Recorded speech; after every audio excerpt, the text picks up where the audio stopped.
Екатерина Ганчов преподава български език в училище Кирил и Методий в село Стар Бешенов, окръг Тимишоара, Румъния. Домашната на учениците от 4-ти клас е да научат наизуст стихотворението за двамата първоучители. Андрея, хай! Кирил и Методий, върви, народе възродени, към светла бъднина върви, с книжовността та сина нова, сърбините си поднови. Добре. Екатерина завършва българска филология в Софийския университет. Въпреки че в България й харесва, тя решава да се прибере в Стар Бешенов. Не, за друго, ама не е добре да се изгуби българщината, така да кажа. Защото ако не сме ние тук да потикваме децата по такъв начин, то по-леко може и да се изгуби. Почти всички деца от 1 до 12 клас изучават български 4 часа седмично. Предметът е свободно избираем. В 6 клас урокът по литература, който води Анка Наков, е посветен на баладата на Ботев «Хаджи Димитър». Живе той живе там на Балкана, потъна в кърви лежи пъшка, юнак с дълбока на гърди рана и рок в младов и сира мъжка. Екатерина казва, че през годините, докато е учила в България, не се е чувствала чужденка. Винаги се чувствах част от България. Не мога да кажа, че се чувствам румънка. Нищо, че живея в Румъния. Тук сме родени, но сме българи. Жителите на Стар Бешенов са потомци на павликянските българи, които са католици. След погрома на Чепровското въстание през 1738 година те бягат от България и се заселват в тогавашната Австро-Унгарска империя, сега Румъния. Основните събития в живота на селището са запазени в книгата «История Домус», която е на повече от 200 години. За нея разказва свещеникът на църквата Пресвета Богородица Яни Василчин. Тогава са записал първия свещеник и забелязал коя семейства, коя фамилии са били първите, които са дошли тук. После са направили първата църква от дърво. По-късно през 1904 година се изгражда и храмът Успение на Пресвета Богородица. Първоначално тук се помещава и училището.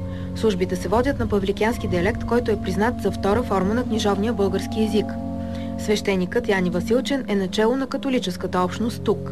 Нашите предедове са държали много на католичанската църква и на католичанската вера и са искал да бъдат на едно место, да добавят да може да живеят тук, за да се опазят тейната националност, тейна съзнание, че са българи и да се опазят верата. И за Мън Девица Мария, съде ангели и светци, и вас, братья, да се молите за мене, въз Бога наша Господин.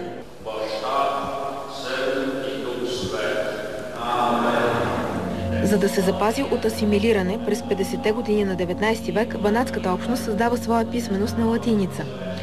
И до днес на този език се пишат книги, а в град Тимишоара се издава вестник «Наша глас». Антон Озун, уредник на историческия музей в селото, е един от поетите на Стар Бешенов. Той пише на павликянски диалект. О, земе, поносна, добра, с радост те споменувам. Га чуя той ти ме рева, съм висел, га те сънувам. О, земе чудесна, света, там на Трандафер мереше, за тебе живота би издал.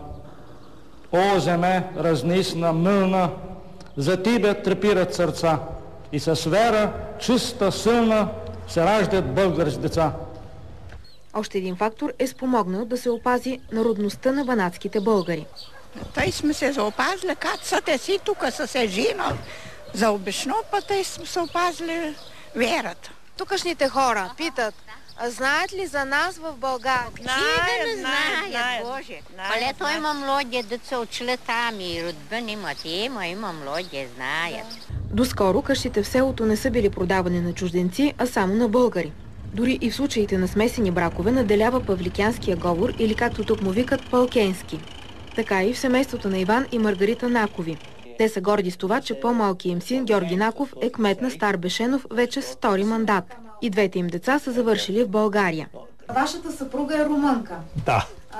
Маргарита, но тя говори вашия диалект, павликенски. Да, разбира се. От 45 години сам този език и децата съм ги научила. Тя не знае румънски, моите деца.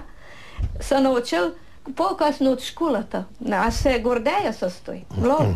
Много. Ми драго той е да видя, че палтените се опазват, се задържат обичая, като се дума на нам, носията спазват и ходят на школа и сам палтен се ортува. Банатските българи са повлияни в обичаите, езика и естествено в кухнята си от другите националности тук – унгарци, австрийци и румънци. На лютията не викаме лютия, викаме пиглайс.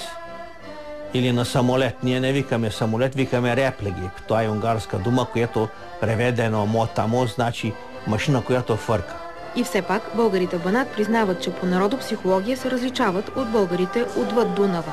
Ние сме другячи, друга култура, другяч мислен, другяч живеем, от каквито не е с българи. Това споделя и Гюка Геркулов, дългогодишен редактор на вестника на банатските българи в Румъния «Наша глас». И ще го кажа без да се сърди никой. Най-вечето е вярата, която не знае защо не се приема, но ние заради, че сме католици, оставам българи. Жестовете, кое е различно? Това е малко ни прави трудности, когато примерно се казва да, то обратно се мърда с главата и когато не, също обратно. Честа гледка тук е да се вее българския триколор, като в дома на семейството на Иванка и Атон Бобойчови. Ние сме българи палтени. Те се знаем от нашите старите за българи палтени. Българи сме. Истински българи. Много хора от Стар Бешенов ни задаваха един и същи въпрос.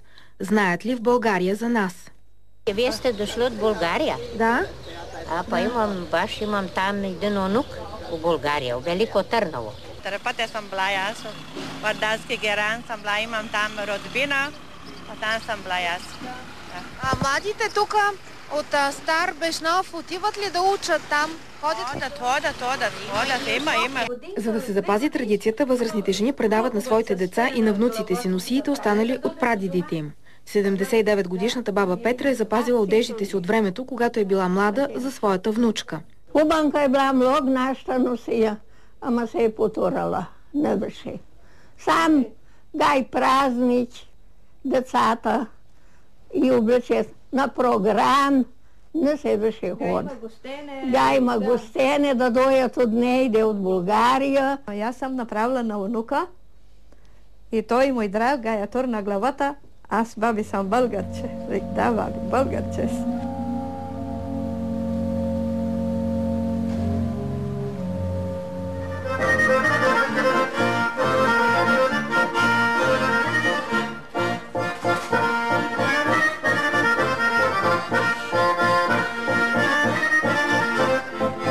Павел Велчов е ръководител на 6 самодейни състава в селото за павликянски и български фолклор. Той казва, че децата сами искат да се учат. Младите могат да разберат повече за предците си и от историческия музей на селото, в който се съхраняват предмети от бита на банатските българи. Това се казва ръчницата на Сталин. Тук се мелеше царевица. Надребно за града и за ядене. Бъклица, така се казва при нас, за вино и за ракия. Още е цяла, може да се... Сигурно от сливи, от ябълки, от крушки и така. 2 пъта препечена и така добра ракия. Кметът на Стар Бешенов Георги Наков преди дни беше избран за 2-ри мандат. Той казва, че е националист в добрия смисъл на думата. В какво се изразява вашия национализъм? В това да се надявам, че внучето ми ще ходи да коледува, както аз ходя сега с сина си и да пее коледни песни на български език. Това е моят национализъм. Да се казва, може би, като баща си, като дядо си, или да има друго българско име и на свой ред да си кръсти децата пак така. В същото време банатските българи са свикнали да приемат наравно и другите малцинства, без да са шовинисти. У Баната те хора са научени, че живеят между различни нации. Че в Баната има не 6 фела нации. Има румънци, има маджари, има немци, има сърби, има хорвати, има чехове, има словаци. Вече 7 съм наредил, има и цигани. И тук от години било тъй, че тия са свикнал, са се научил с един друг да се ценят. Румъния е една от малкото страни, която подпомага другите малцинства със средства. Тази година за банатските българи правителството в Букурещ отпуска 600 000 евро. В същото време България няма целенасочена политика спрямо своите общности извън граница, признават нашите сънародници в Румъния. Банатските българи имат една култура, имат едни традиции, имат си обичаи, които просто са български. И това трябва да се помогне, за да се съхрани. На този свет треба još веро, дай му нам веро, ила Исусе възнам, упази твоите деца. Въпреки различията в народопсихологията на банатските българи и техните сънародници отвъд Дунава, думата българин тук звучи гордо. Ние сме българи.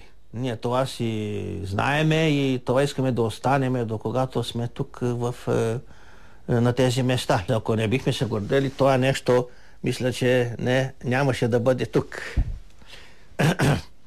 И децата ми завършиха, и снахата ми завърши в Софийския университет, така че ние снимам много тясни връзки с майка България.